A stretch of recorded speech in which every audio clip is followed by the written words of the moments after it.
Okay, previously we seen the program of the stack, that how the stack program will perform. इस पूरा programme देखा था हम लोगों ने। इस स्टैक के अंदर खाली स्टैक ही हमें नहीं पढ़ना है, उसके अलावा we have to learn application of the stack. Yes, तो एग्जाम में कई बार आता है write down the application of the stack और explain any one application of the stack or list out the application of the stack. Yes. So basically there are three types of applications are available. First one is the recursion, second one is the police notations, third one is the stack machine. Okay. So recursion अभी हम पढ़ने वाले हैं, उसके बाद police notation और ये जो स्टैक मशीन है वो हमारे कोर्स वर्क में नहीं है, सो हम स्टैक मशीन को नहीं पढ़ेंगे।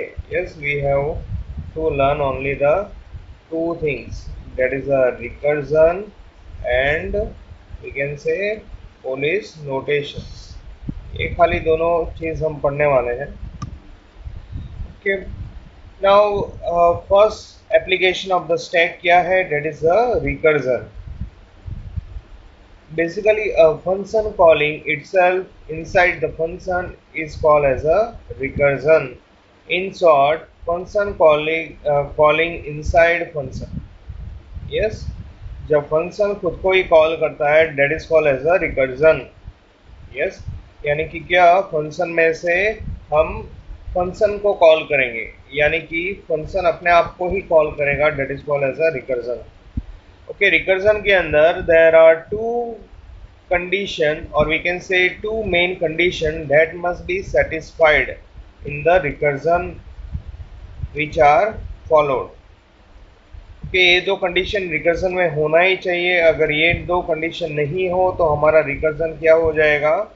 इनफाइनाइट लूप में चला जाएगा या स्टॉप नहीं होगा, या हमें जो भी रिजल्ट का आउटपुट चाहिए वो हमें अचीव नहीं होगा अगर ये दो कंडीशन नहीं होगी तो।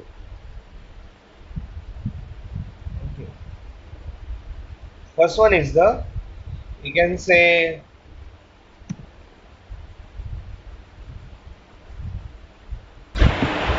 okay, first condition is the each time when the procedure call itself it must be nearer to some kind of decision. Yes. Second one, there must be a decision criteria for stopping the process of recursion. Therefore, recursion is a reactive process. Okay, ये दो condition क्या है? First condition में ये होता है recursion के अंदर कि जब भी प्रोसीजर अपने आप को या खुद को कॉल करेगा तो वो एक पर्टिकुलर कंडीशन और वी कैन से रिजल्ट के नियर होना चाहिए।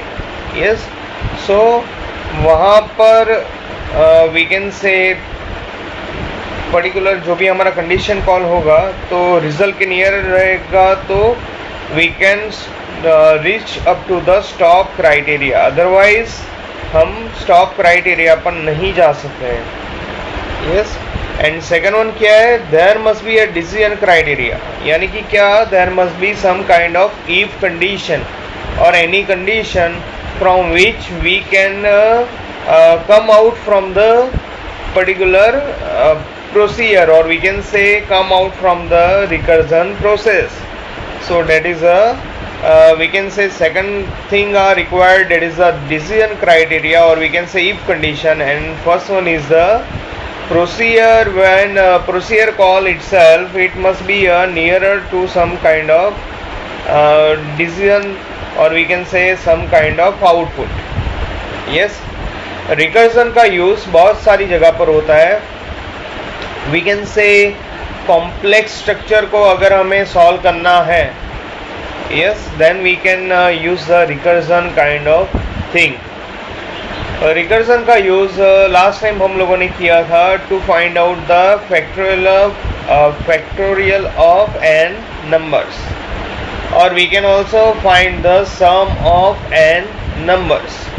सो ये सारी जगह पर हम रिकर्जन का नॉर्मली यूज करते हैं प्रोग्राम के अंदर टू लर्न द प्रोग्राम और to learn the recursion, but instead of that we have many application in which we can use the recursion. For example, अगर आपको ऐसा फाइंड आउट करना है कि जो भी हमारा चाइल्ड नोड है या जो भी हमारा फाइल है उसका पेरेंट फाइल कौन सा है, उसका पेरेंट फाइल कौन सा है, लाइक दिस, तो उसके अंदर हम रिकर्जन का यूज़ कर सकते हैं। यानी कि हर चीज़ में from the top we can say bottom to top पहुंचना है, then we can use the recursion, और otherwise from top to bottom अगर हमें पहुंचना है then we can also use the recursion. And we also solve the many kind of programs like Tower of Hanoi games और many more complex program को भी हम recursion through easily solve कर सकते हैं। Okay, the diagram for the following diagram show, okay, हमारे पास एक diagram है recursion का। तो recursion के अंदर होता कैसे है, there is a entry point रहेगा, उसके बाद initialization of the thing रहेगा, उसके बाद इनिशियलाइजेशन में क्या होगा, वेरिएबल इनिशियलाइज होंगे, यहाँ पर डिसीजन क्राइटेरिया होगा, यस इफ कंडीशन, अगर इफ कंडीशन डन हो गया then we have to return, यानी कि हम वी कैन से प्रोसीजर के बाहर निकल जाएंगे, और ये डिसीजन नॉट सेटिस्फाइड है तो कंप्यूटेशन होगा, जो भी पैरामीटर होंगे या डिसीजन पैरामीटर्स होंगे वो अपडेट होंगे और वापस से हमारा पर्टिकुलर जो प्रोसीजर है वो कॉल होगा, and then it will again check the decision, if done then it will return or not done then it will compute again and parameters are updated. So ये सिंपल सा diagram है for the we can say recursion process. Okay, next one जो है that is the general algorithm model for any recursive procedure contains following.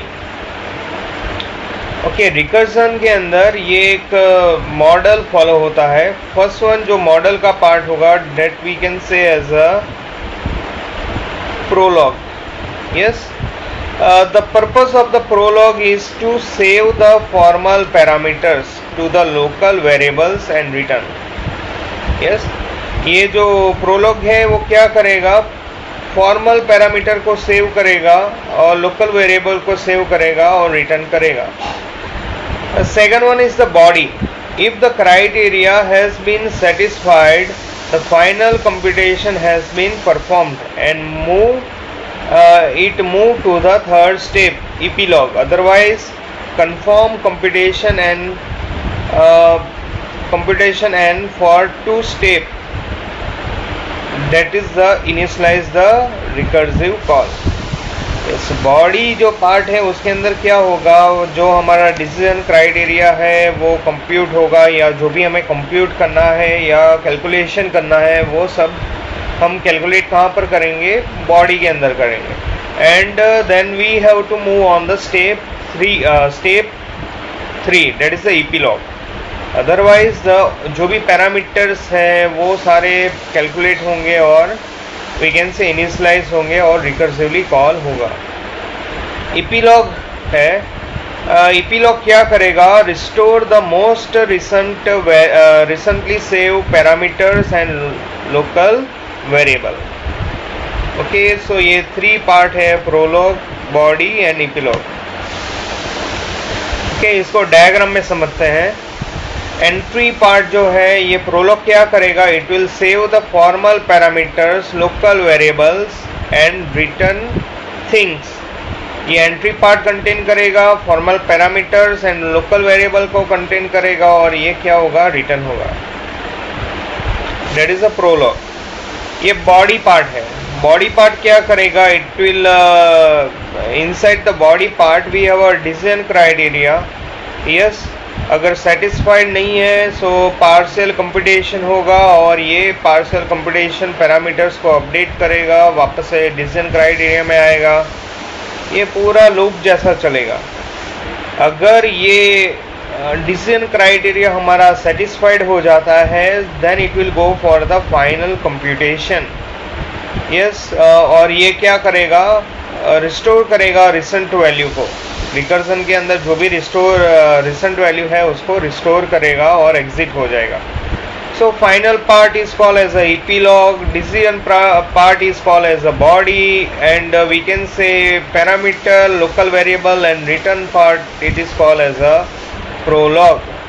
Yes, खाली ये इसके अंदर algorithm भी है, अल्गोरिदम का ट्रेसिंग भी है, बट मैं इतने डिटेल में नहीं जाना चाहता हूँ. So simply you have to learn what is the prologue, epilogue and body.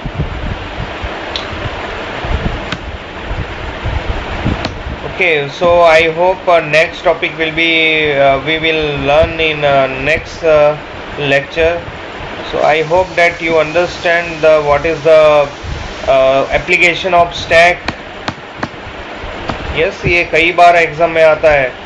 Write down the application of stack or list out the application of stack or explain any one application of stack. ये exam में कई बार होता है. Yes, अगर आपको एक application पूछा जाए तो आप एप्लीकेशन ऑफ स्टैक के अंदर you can either write down the recursion और you can write down the Polish notation. जो भी आपको इजी लगे दोनों में से आप कोई भी एक चीज़ लिख सकते हो. यस, कई बार शॉर्ट क्वेश्चन में आ जाता है that is the list out the application of stack for the 2 marks. तो उसके अंदर खाली ये दोनों ही लिखना होता है, इसके अलावा कुछ नहीं. यस, और we can say these are the application of stacks.